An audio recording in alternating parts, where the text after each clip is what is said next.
do you want to take a look at Cenk Uygur's video on the main channel from last night, where he addresses some of this backlash and tries to defend himself, only to kind of make the problem worse in the process? That seems to be Cenk's MO at this point. And yeah, also let's point out really quickly something that I realized when we were getting ready for the show along with you, Gavin. Hasn't exactly been well received by the audience, everyone. For now, TYT has 6 million subscribers. If you guys are really serious about this shit, you're going to hurt Cenk's feelings and bring him down to 5.9. And I think that's going to happen any day now. They're about 80,000 subscribers away. All they have to bleed is 80,000 of you guys, and they're going to be dropped down in a humiliating fashion. They're going to lose their 6 million sub mark. But Cenk's manifesto, Cenk's declaration for the left, and his rules of engagement not exactly exploding on the internet. This would be something that Gavin and I would be sad to see our show do with a humble less than 70,000 subscribers. I think it wanted to have like 10, 12K views. Let's take a look at this, guys. And it's not just that video. I mean, these are pathetic numbers. We've said it a million times, but it only keeps getting worse. Publishing a video with only 8.2K views from 15 hours ago on a channel with over 6 million subscribers is completely humiliating. This one only has 7.2 thousand views. That's not, I mean, this simply is not generating enough revenue to keep this company viable from a financial perspective. Hate to sound like a capitalist, but, you know, Zach and I, we have a little bit of insight into ad revenue now and how much views translates into said revenue. This ain't enough to keep the boat afloat, guys. It simply is not. And that's why they're naming their shit Polymarket. Oh, 100%. Yeah. And that's why they're trying to cuddle up to more and more of these big money sponsors, because that's where the money is when you can't actually organically grow an enthusiastic audience. But this video got 13,000 views. It's the one we're about to take a look at. Pathetic. Jake presents his 3 rules of the internet. We already got a taste of those 3 rules on PBD, which we reacted to and roasted. But also, let's take a look over here on Social Blade. As you guys can see, the exodus has begun, the mass exodus of TYT subscribers. This is their total subscribers weekly. And as you can see, Zach, there's a pretty noticeable divot right there towards the end. From December 6th to December 12th, they lost over 10,000 subscribers.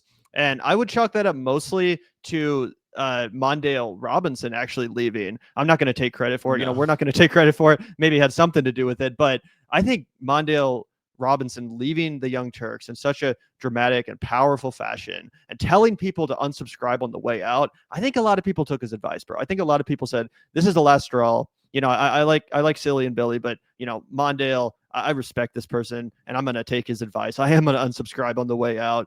This is a real progressive, and he's speaking the truth. 100%. And let me just say, when you have a guy who's an actual mayor, it obviously means so much more than what Gavin and I have said. But I do think it's been culmination. You referred to it as the final straw, Gavin, and I think that's what it was for a lot of people, right? This isn't a decision that people made overnight. We've watched it go down. Yesterday, we documented how Hassan confessed to the fact that he'd been just downright exploited by Cenk. Paid $21,000 his first year at TYT in Los Angeles, California. Let's take a look, guys, because as I said, you know, the panic is real. This lashing out, this aggression from Cenk, what it really is the sound of panic. And as you guys are going to see here, Cenk is doing his best to pretend that that's not the case. Oh, he thinks this is all hilarious. Oh, LOL. Let me chuckle and giggle and smile after my own employees, you know, jump off the sinking ship, after, you know, the entire progressive community turns on me. Tee-hee, let's talk about my dumbass rules for the internet. Which he already said on another stupid right-wing show. He was like, what was it, PBD? Yeah, exactly. And he addresses that. He's like, I said it there, now I'm going to say it to you guys too, because a lot of people are out here spreading BS or something. You guys are about to take a look. But what I'm really excited for, Zach, is after we watch this to then check in on the comment section. Yeah. Because in case you guys think there's a single goddamn loyal TYT listener left, you might be mistaken, because I don't see anyone defending this shit. I don't see anyone defending. All I see is people that see right through Cenk's bullshit, that see exactly what he's doing and think it's absolutely goddamn pathetic. Yeah, let's just let this speak for itself. You're totally right. The only 13,000 people that watched that were Vanguardians that we sent over there to give him the middle finger. And now let's mock and deride him live. Hit the like button, hit the subscribe button, and shout out to everybody that recently found us. We promise we're going to expand to other topics eventually, but right now we're waging war on the Young Turks and establishing ourselves as the new home of progressives. But with all that said, let's rock and roll. There's been some speculation recently about is the Young Turks going right? Is Cenk doing something crazy by going to talk to MAGA? Oh my God, are they changing their policies? Fun drama for the whole internet. Okay. Gee, I wonder if we've been through this before. So I just wanted to address some things and clarify some things for you guys, because I've said things on other shows and I wanted to say it here to make sure our audience sees it. First of all, are we going to turn right wing? Brothers and sisters, we've been through this about what, 28 times? Oh, they're gonna do this, they're gonna do that. And then does it ever happen? The constant conspiracy theories like Alex Jones, Obama's gonna put you in FEMA camps. Apparently we're gonna put you in MAGA camps. We're not gonna put you in MAGA camps. And look, our core audience, we talk about it all the time. We love you guys so much because you actually care about the things we care about. They don't have a core audience left. That's what we're telling you guys. Their core audience is now our core audience, okay? You guys over here, you were the ones that were supporting them. You were the ones that were actually believing in that progressive message. And the reason he has to come out here and lie to your face in this exactly sad and desperate attempt to gaslight you is because he is pivoting. There's a reason he can only break bread with Republicans. There's a reason he's running to the right. It's because he saw his co-host was about to abandon ship. And as Gavin pointed out, trying to hock a gig at Fox News or One American News Network or, you know, some crazy outlet like News Nation or wherever the fuck. And he was like, no, I need to have the other woman sitting next to me. Otherwise, I'm just a crazy lunatic. Otherwise, I'm just Dr. Jacoby screaming at the camera. I'm not a fancy businessman anymore.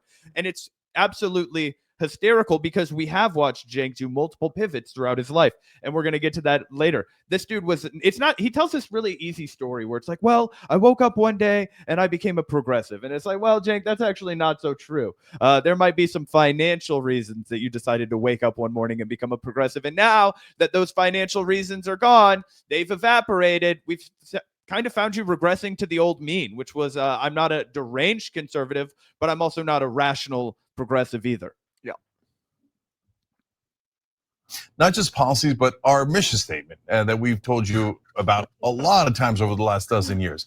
Boldly pursue the truth, challenge the establishment, and drive positive change. So that's why we have slogans like Get Caught Trying. We've got Operation Hope, Operation Joy, all those things that we do with our audience that we all love it as a community here. For some of the folks who are a little bit more skeptical, maybe they're more peripheral, or they believe. Also, all those terms like Operation Joy, it sounds like something that like some thing that like a giant mega corporation like Nestle would do. Like, we're building a school in Africa to like distract people from their horrible, practices of enslaving children to pick their cocoa beans or something. Like Operation Joy taking place in the small village. A whole new school has been built thanks to the profits generated by Nestle. Does that not sound like just the most corporate, meaningless garbage? Same with their mission statement. It sounds like that could just be applied to anything.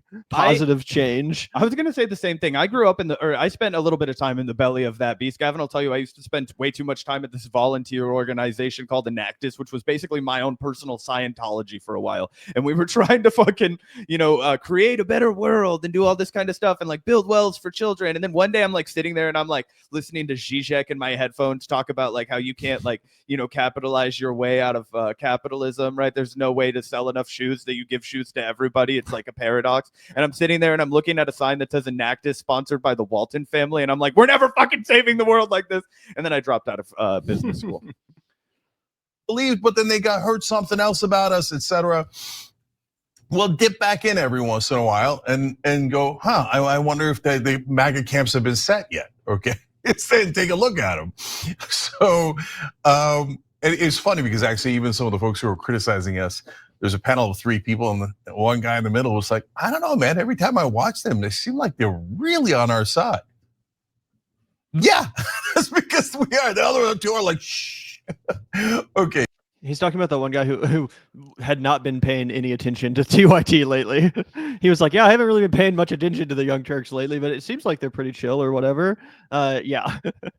Yeah, it's crazy. They literally, have an audience of people who don't watch them, and that they're like, see, the people who don't watch us, they remember in 2016 when we supported Bernie. Anybody that's tuned in recently, calling you out. Yeah, and that panel he's talking about is the stream that Mondale Robinson quit TYT on. It was Ben Dixon, Mondale Robinson, and then Marcus. Marcus was the one who was kind of defending TYT, but he was more just like, wait, what? They're no longer progressive? What's going on here? The other two people, one was a TYT contributor, the other was a former TYT contributor. And Cenk wants you to believe that those people don't know what they're talking about. People that literally worked for you like 48 hours ago, one of them, and the other guy who quit 2 years ago, because of your fucking bullshit business practices. And those people, oh no, they have no idea what they're talking about. The guy who literally worked for my company. Yeah, don't believe him. Yeah, he can't address the substance of their criticism because it's so legitimate. What are you going to do? Tell these two black men that your coverage about race and policing is like woke? And it's like, no, dude, you've explicitly said you don't care about these folks. You've explicitly said like, oh, you know what? That's not an issue that the left needs to prioritize. We need more cops on the street as they continue to disproportionately kill black men. They continuously do not perform their basic tasks, right? We've watched all the hilarious videos of them pretending to look around Central Park for the shooter that they couldn't find and that had already been able to escape from the most surveilled city in America to Pennsylvania, 3 states over, crazy shit like that. He continuously creates a wedge between him and any other actual progressives, and then not only plays the victim, completely gaslights the audience into making them think nothing's happening. Yep. Again, even though his own employees are saying there is. Yeah, he's like, some people are saying this thing is happening. It's like, no, not some people. Your own goddamn employees, bro. Okay, so what have I done in going to talk to Megan? First of all, is it true that I did go talk to a bunch of right-wing shows? Yes, that's definitely true. Okay, that sin has been committed. That heresy. Okay, so what was it that I asked them about? What were the conversations about? Was it hand in hand, and was it like the Rubin path? Yes. No, guys, I get why people are concerned about that because it has happened a couple of times, right? From people but who as work I said for on you. the PBD podcast, I don't need a Reuben sandwich, okay? I don't need any sandwich. I don't obey, I don't comply. That's the exact opposite of what we do with the Young Turks. We allow all sorts of opinions here, and we sometimes fight, we have discussions, we have open hearts and open minds, okay? So we're not going down any path like that. We stick with our positions and we fight for those, but I did look for agreement. So I asked them, hey, do you guys agree with these three rules of the internet that I'm proposing? Now, if you say, who are you to propose rules of the internet? Well, who's anybody? I don't know. You propose it. If people like it, then we'll do it. Really quickly, and if they don't. Before he gives his rules of the internet, I want to remind everybody that to be a leftist is to be an antagonist to the machine that rages on, right? We are all here watching the barbarism of capitalism unfold. We are all here watching a foreign policy create devastation around the world. We're all watching our environment fall apart. We're watching, record storms and record cold and record heat and record fucking all kinds of shit, right? Fires across places where there shouldn't be fires, but particularly places like California. Canada's having a problem with wildfires, all kinds of stuff like that, right? So what right-wingers want is for us to just be passive. They want us to be defanged. They want us to be lazy. They want us to go along. They want us to be easy to defeat, easy to not deal with, right? They want us to be passive, like Cenk is offering himself up. He's basically saying, I'm going to make your life easier, right? Because they're okay with the status quo. They're okay with business as usual. They are winning right now. We have to create change. We have to eat their lunch. We have to disagree with them and defeat them in the battle of ideas. Cenk offers to do none of that with his new 3 rules. Yeah. He says he's going to pretend to fight with them and then not really. Yeah. And in case you guys missed the PPT segment, just wait till you get a load of the rules. They're just wait. Oh, we won't. So here are the 3 rules that I proposed. I'll run it by you guys. So number 1 is when we disagree, we fight. That seems fairly simple. And I think the internet's got that one on lockdown. Number 2 is you must have a beer. And also he still has not responded to Sam Cedar's request to debate. So apparently when you disagree, you don't fight unless it's with the right winger, and then you go and pander to their audience. And Gavin and I do always have a beer together after the show. Maybe not a beer, maybe a doobie. But last night we were like, we recorded for 5 hours. We were both exhausted. We just like slumped over to get like a fucking beer together. We're like, Anyway, it's always good. The beer is something that we never sleep on over at the Casa del Vanguard. Together afterwards. That one on lockdown. Number 2 is you must have a beer together afterwards. That one we don't have on lockdown. I'll come back to that. Number 3 is when we agree, we unite. And when we unite, we are invincible. Okay? So look, first, apparently as the self-appointed ambassador to Magaland, I come back with good news. They love all 3 of those rules. I know what some on the left think. No way, Cenk. They're lying to you. You're naive and you're a sucker. And can you pause it one more it's time? not like you've been covering politics for a quarter. There is a reason, Cenk. There's a reason the right wing likes that. We're not their friend. That's the thing. You are in the business of being in the opposition to them, right? So when you go over there and you break bread and you kiss their ass and you talk about, oh, it's kumbaya and Chile. No, it's not. They're actually doing things that actively undermine any of our goals right now. The Donald Trump administration is going to erode worker protections. They already fired Lena Khan. They've already done things to make us less safe on a national or international level, right? He's going to escalate with Iran. Donald Trump, the guy that you kept flirting with, maybe he's going to be more anti-war than Joe Biden. How could he be worse than Joe Biden? He's already talking about doing shit that will get us into World War III. Now, I just read this fucking stupid ass article in the Washington Post. It's like, oh, here's how Donald Trump's going to make sure that Iran doesn't develop nuclear weapons. And it's like, bro, he pulled us out of the Iran nuclear deal. He made sure that Iran was going to get more likely to develop nuclear weapons just so that we could turn around and go to war with him. He wants a war with Iran. He just wants to be able to have the MAGA cover that he was dragged into it. That's why he extrajudicially assassinated Qasem Soleimani when he was president. And it's why he did stupid shit like cuddle up to John Bolton and put him in his cabinet immediately after jump.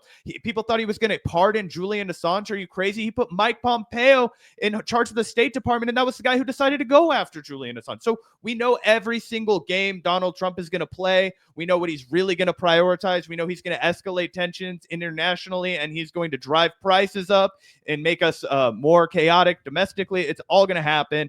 And we have to fight that tooth and nail, and we can't pretend that maybe it's going to be good with all of the people who are selling a line of bullshit to their audience.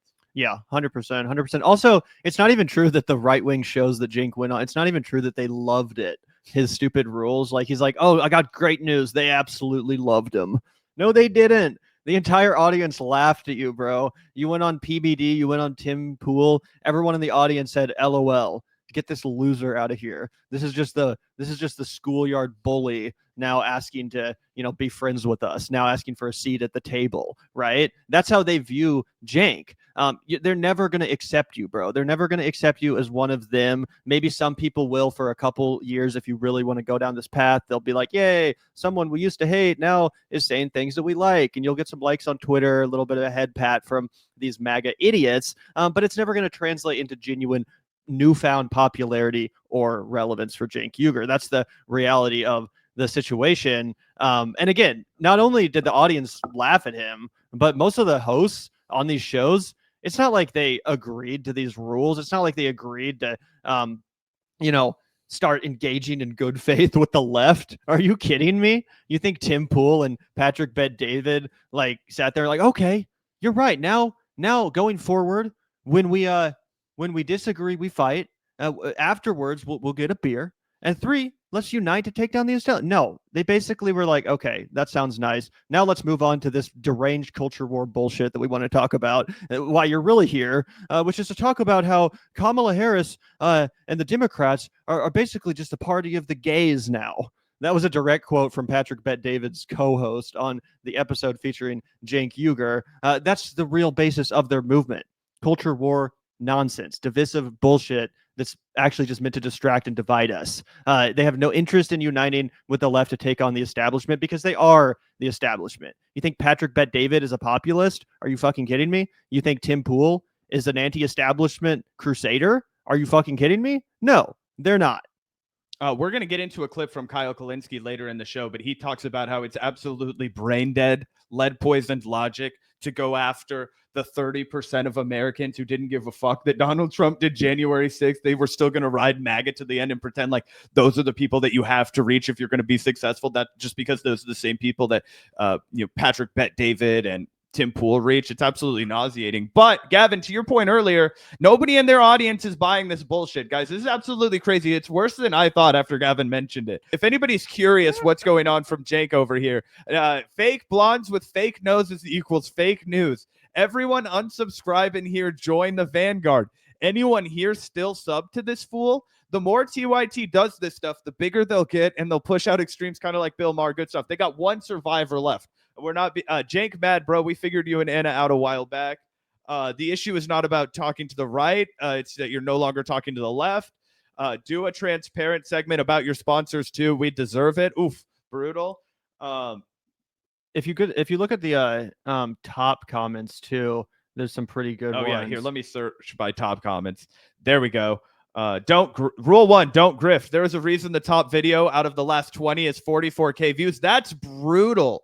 The slander of Emma Vigeland was transparently dishonest. And yeah, Anna was really fucking vicious towards Emma, even though Emma was really, really trying to be polite and just, do what she felt like her job was. Yeah. And the other dumb thing is, like, I feel like a lot of people in the TYT audience, they really would enjoy the discussion if Cenk and Anna had someone like Emma Vigeland on the show to hash this out and to have a debate or a conversation. Like, people would like the content, people would enjoy the strategic discussion and all that stuff, but they don't like seeing people such as Emma Vigeland just get blatantly smeared and lied about by Cenk and Anna. No one likes that. Again, Cenk and Anna kind of popularized Emma Vigeland. That's where she got her start. So now you just think all these idiots in your audience are going to, turn on her along with you? No, they're not, because a lot of them aren't idiots. They actually followed you because you originally preached a progressive message. 100%. I mean, and it's damning, guys. This is crazy. So you guys have seen the more recent comments. These are the most upvoted comments here. I would rather have a beer with Sam Cedar than Cenk. I think just about everyone would. They haven't talked about everyone canceling their United Healthcare policies. They also haven't talked about the poor woman that's apparently being held with $100,000 bail in Florida. What'd she say? Denied, defund, depose, or whatever the fuck. Yep. And they are now putting her in jail for a threat. It's absolutely crazy and a desperate grab by the police state. I saw Crystal Ball has been covering that. Debate Sam Cedar instead of right-wing media has 70. Okay, Cenk, have a beer with Sam Cedar. This is what's crazy. How does going on Glenn Beck and trashing left tie into this unity plan you have? Just curious. The panel of 3 people was Mondale leaving TYT. Cenk is shook. Come talk to Sam Cedar tomorrow. And Anna, please stop telling blatant lies on Emma on social media. It's disgusting. I saw y'all chose the live long enough to become a villain option. TYT is cooked. Why is Anna attacking Emma, Cenk? Crazy. It just goes on and on and on. Yeah, it's crazy. And I haven't seen a single comment defending the strategy. I really have not. I looked at all of them. And I also was paying attention last night when this first dropped, and I watched it when it was released. From the very beginning, it was nothing but backlash, nothing but people saying, bitch, stop lying to us. Stop gaslighting us. This is unbearable dishonesty. We hate what you're doing. So do you want to go back to that? Oh, yeah, absolutely. Video? For sure. I just thought that was absolutely deranged. Yeah, no, it's crazy. The backlash is real, guys. There's an actual mutiny. It's why they've lost over 10,000 subscribers in the last 48 hours. I imagine that will continue. And that's why their latest batches of videos have been totally rejected. And by the way, once you start, inflicting these kind of wounds, these sort of self-inflicted wounds on your channel, it does get to the point where it's hard to dig back out of that hole algorithmically, because the algorithm will start treating you differently if your audience stops watching your videos. If the YouTube, basically what the algorithm is does your subscriber base watch your content? If it does, then they'll recommend it to other people. If it doesn't, then they won't. So the more and more Cenk and Anna piss off their core audience and put up the middle finger to actual progressives, the more YouTube will stop recommending their content altogether, making this hole even harder for them to dig out of. Yep. If you're not actually getting the people who are subscribed to your channel to watch the majority of the content that you release, it's actually a burden to have those subscribers, guys. That's what people don't understand, right? If you have 6 million subscribers as the Young Turks and 5.8 million of them are not watching your videos, you're never going to get organically promoted to anyone else. So it's a self-defeating prophecy. It is the death spiral of the internet. You need a high percentage of your viewers to be watching your content. And, that's something that we can peek behind the curtain and tell you guys. Yep. For 100%, sure. 100%. And by the way, just before we get back into this, someone made a really good point here. They obviously didn't expect this kind of pushback. I think a big part of the reason why that is, Midnight Moon, is because they never actually paid attention to any of the criticisms that were being made. You know what I'm saying? Like, over and over again, every single time Cenk and Anna respond to their critics, even in this video, it's always just straw mans. They never actually respond. They never actually take into consideration what people are saying, what their own fucking employees are saying, and what their own audience is saying. They never care. They don't give a shit. And that's the big problem, guys, because, yeah, Cenk, you've made it. You know, you've made it. You've been very successful in this industry up until this point. But guess what? That doesn't mean you're unaccountable. That doesn't mean you get to just do whatever you want without having to face any level of accountability from the audience that you've cultivated, the people that have, you know, enabled this level of success for you in the first place. That's your loyal audience, bro. And you don't give a fuck about what they're saying. You're just going to straw man every single criticism, even when it's made by someone who worked for you 48 hours ago. It's completely ridiculous. And again, I think that if Cenk and Anna had just been a little bit more respectful of their critics, not just people like us, but literally their own audience members, this could have been avoided, right? This could have been avoided. Of a century. No, oh golly gee, should we cut Medicare and Social Security? Oh, they tricked me. I'm now in favor of that. No, of course not, guys. But did they respond positively to this? Yes, they definitely did. And by the way, I would hope that our side would also respond positively to this, but I'm not so sure. So I get like that, hey, I'm a little concerned about having a beer with them. But brothers and sisters, you think they're super intolerant, and they have shown that in the past. And remember, it's a wide range. Not all of them are the same, right? But if they're saying now, well, yeah, we're happy to fight with you when it makes sense, agree with you when it makes sense, and have a beer afterwards, I hope our side can say the same thing, okay? We've got to at some point unite the country. But again, only on things we agree on. The ones we don't, we fight. I mean, you can't ask for fairer than that. And so far, they seem to be an overwhelming yes on that. And we'll see if that's true. And then I propose 3 policy agreements too. All right, Cenk, I'm gonna take you up on the offer. You're invited to come share a beer in the studio with me and Zach, and we can hash this out once and for all. Beer's on us. We'll provide it, but you got to come to Kansas City, and you got to do it in our studio. Cenk's gonna walk into my house like Hillary Clinton in the famous kitchen photograph, where it's just like, oh my god, this is. Can you imagine though, guys? Can you imagine Cenk Uygur in the Vanguard? He's the one saying this bullshit. We're not the one offering a fucking beer, but we'll take him up on his offer. You know what I'm saying? Come on. Okay, let's fight. Rule number 1. Number 2, we'll have the beer, bro. It's not that big of a deal. Let's hash this out. Come on. Yep, let's go. And it's going to be a stag, and Gavin and I might decide to finish it in one go. And see if we can get an agreement on this. And I said, cut the Pentagon by at least $100 billion, hopefully more. Every show I went on that was right wing said definitely more. We'll see. Number 2 is generals are not allowed to take jobs with defense contractors because it is a huge conflict of interest. They funnel billions of dollars to the military industrial complex, and later they get hired for millions of dollars. And then number 3 is also, I think, super simple. Pardon for Edward Snowden, bring him home. He's an American hero. He revealed government wrongdoing. He's the, exactly what a whistleblower is supposed to be. Okay, so how did the right wing react to that? They loved it, and they didn't love it because I proposed it, and they're like, oh my God, Cenk has done the reverse. Instead of us tricking, he tricked. No, they already agree. They already believe those things. I know some of you on the left don't believe that they believe that, but I don't know how many times they have to say it, right? Before you go, maybe, just maybe we should take yes for an answer. Not on everything, but on this. I mean, we should take yes for an answer on everything we like, right? But it's amazing to me that some folks, the hosts, whoever it might be on the left says, no, never talk to the other side. They're all evil, they're all racist, sexist, etc. Shut down all conversations, and that'll be great for the country. Well, I don't agree, right? And no, you should never believe anything they say. They're all again evil, racist, sexist. They're never gonna, they don't actually believe those things. No, guys, I come to you. We took a look at it, right? And obviously the TYT audience isn't buying this line of bullshit from Cenk, right? But the other line of bullshit he's selling is that somehow conservatives are buying it. Let's take a look at the comment section of his most recent appearance on the the Patrick Bet David podcast.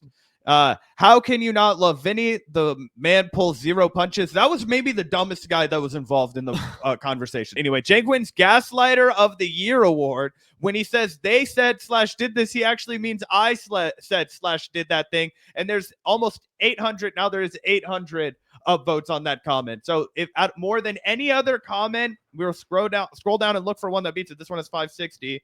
Cenk, Charlemagne, Cuomo, 3 blind mice. That's not exactly a compliment.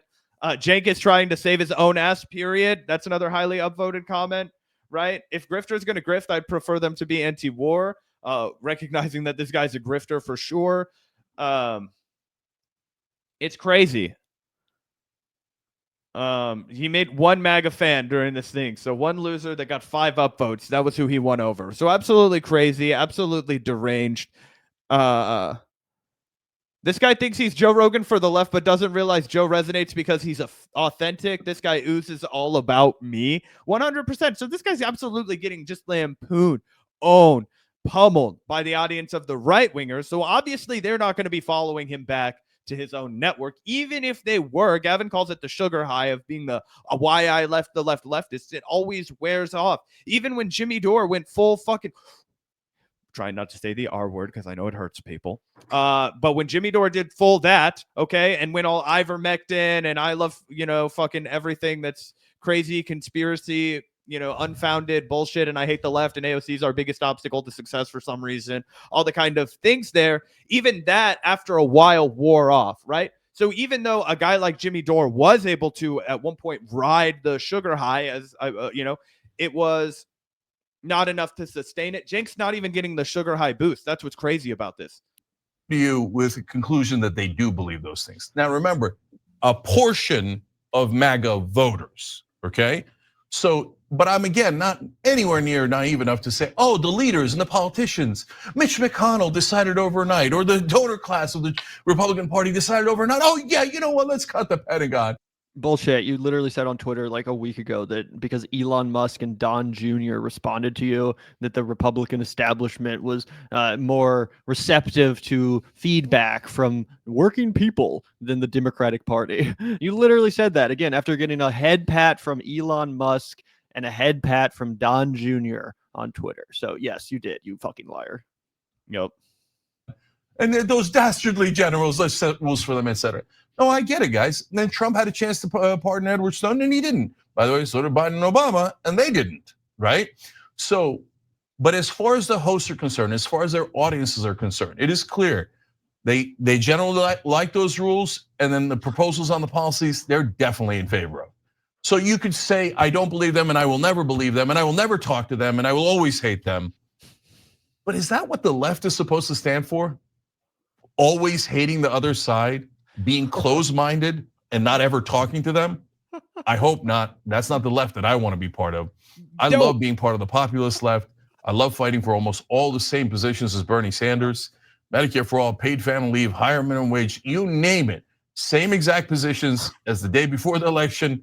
And so, and by the way, we put out a populist plank on TYT.com before the election. Those are all things that populist left and populist right should agree to. And I said that no matter who wins, that we would try to enforce that. I hope you go sign that and check it out at least at TYT.com. So look, guys, we're gonna keep doing the show as we always do. We actually do a news show. We do the news, then we do analysis. So come and check out the news on the online news show, The Young Turks, any day you want. And come to TYT for a diverse array of left-wing opinions. And we have fun. We tell fun stories, but we also every once in a while fight. But we don't accuse each other of bad intent. We don't hate each other. We have a beer afterwards, and we love each other. So that's what we're going to keep on doing right here. If everybody wants that, great. If they don't, it's a beautiful free country. All right, much love, guys. Beautiful free country indeed, as nobody decided to want that. They are bleeding subscribers. Everybody's over here partying at the Casa del Vanguard because we actually have a good time, everyone. We actually like what we're doing, and we're not going to sell you all down the river. Here's the sad reality about the people who watch the PBD podcast. Those, I would say 20% of those individuals that we talked about are in the 30 you can't reach anymore. They're Patrick Bet David diehards, okay? And there are, of course, more reasonable people that see that come across their feed and they're like, yeah, I disagree with some of it. I agree with some of it, right? But the people who are Patrick Bet David diehards are not our people. They're not the kind of people that we need to be reaching off the bat. Do you know who we need to be reaching? The kind of people that Gavin brings up, like his homie that was like, oh, I didn't even know that happened. Oh, wow, I wasn't paying attention to the news. Like people who come into my bar and I'll be like, oh, are you paying attention to X, Y, and Z, current event? And they'll be like, what? Those are the people that we can win over. It doesn't make any tactical sense for us at this time to go from having really popular ideas, really salient ideas as a left, not as a Democratic Party, right? We can talk about how the Democrats don't embrace any of the really popular ideas of the left, and we need to do more of that if we want to win. But what we also need to do is pick our battles, right? And I would rather try and get first-time voters. I would rather try and reach out to, Latin people, Latino voters, Chicano voters, whatever the fuck. The Democrats got their entire lunch eaten with people of like Latino heritage this time around, but Bernie Sanders had a really compelling case for those people, and he was able to do really well. And it didn't ever include, as Gavin mentioned earlier, selling trans people down the river, giving up on, police reform, all that jazz, right? We were able to thread the needle for everyone. That's got to be our priority. And the fact that Cenk has learned the absolute wrong lesson has to be the result of a financial motivation and not genuine calculation of what's best for the left.